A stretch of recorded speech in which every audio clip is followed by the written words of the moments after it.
d'Hoffmann est un opéra fantastique de Jacques Offenbach, un chef-d'œuvre qui regroupe amusement, comédie et drame.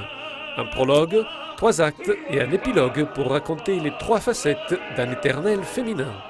C'est les amours d'Hoffmann. Hoffmann raconte à ses amis qu'il a rencontré dans sa vie 4 femmes. On pense toujours à 3, mais en fait il y en a 4, puisque la 4e est Stella, qu'on voit d'ailleurs à la fin de l'ouvrage. Et ce sont des femmes très différentes, dont il a été extrêmement amoureux, et qui l'ont emmené d'une manière ou d'une autre dans une perte totale.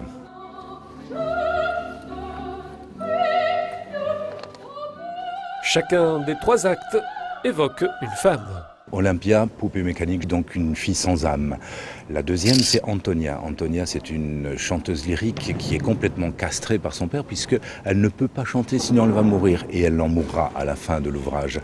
Et puis Giulietta, dans la célèbre barcarolle des contes d'Hoffmann, c'est la femme maudite, c'est celle qui a perdu son âme, qui a vendu son âme au diable, et qui entraînera d'ailleurs Hoffmann dans cette perte également.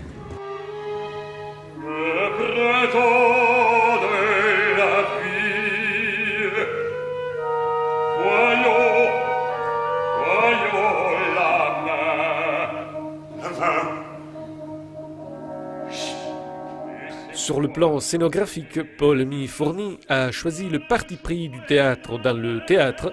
Un grand rideau rouge se déplace, fait vivre le côté coulisses et le déroulement de la pièce sur scène. Cette histoire est une histoire avec des séquences et j'ai pu reconstituer des séquences avec premier plan et arrière-plan. Il y a 2 histoires par moment. On voit le souper de chez Spallanzini, on voit une histoire d'amour entre Olympia et Hoffmann, et puis en arrière-plan on a ce souper absolument comique où il y a des aveugles invités. Enfin c'est vraiment 2 histoires en une histoire. Donc c'est le principe de cette mise en scène, et c'est donc une mise en scène qui bouge constamment.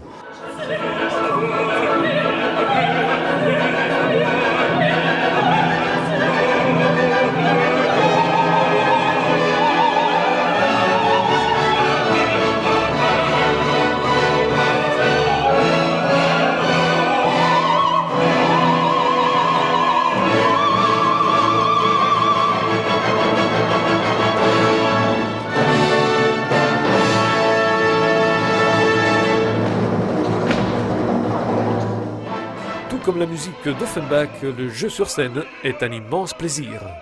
C'est vraiment du théâtre. Et pour un homme de théâtre, monter un tel opéra, c'est un plaisir de pouvoir avoir en plus une distribution qui répond à cet appel. Ce sont des chanteurs qui sont confirmés, mais en plus d'être confirmés, ils ont cette envie de jouer. Et donc du coup, on passe du monde du grand lyrique opéra à un monde très théâtral. Et c'est ça qui m'intéresse dans le travail de l'opéra actuellement.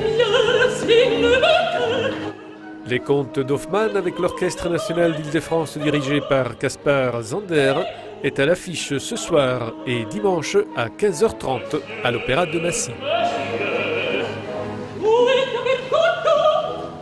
Il va arriver bientôt. La scène de jeu, messieurs.